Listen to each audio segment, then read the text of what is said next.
Hey, Mark Fitzpatrick here. I'm getting in a quick workout on the rooftop and then heading right there for another North Bethesda condo renovation. Check it out.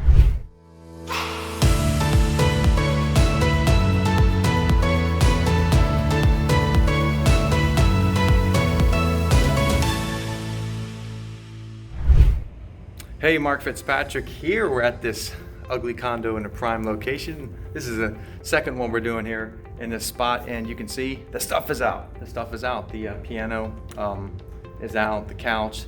This is from the actual demo. So let's go take a look and see what's going on right now, actually.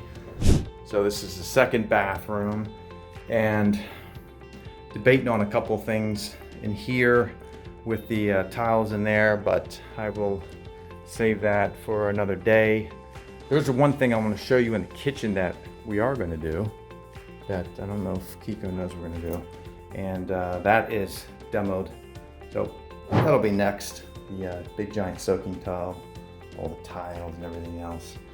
So completely different look when we're done. Let's go to the kitchen.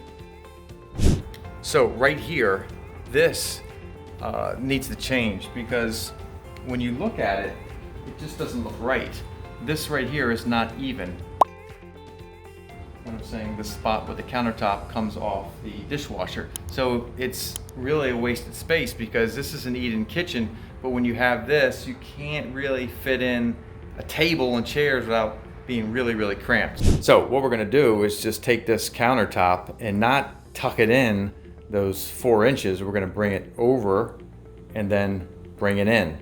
And that way there'll actually be more counter space that's really usable, because you know what happens over here? Just junk gets put right there. So we're gonna eliminate that. We have plenty of other cabinets, and then this will be open right here so we can really get a nice table in here for an eat-in kitchen. And that will look a lot better design-wise as well. So that's it. We are rolling along here. This second day during the first week, and I'll be back again once we have the bathroom cleared out, and we'll give you an update, so stay tuned. We had a lot of things going on today. Been a real productive day.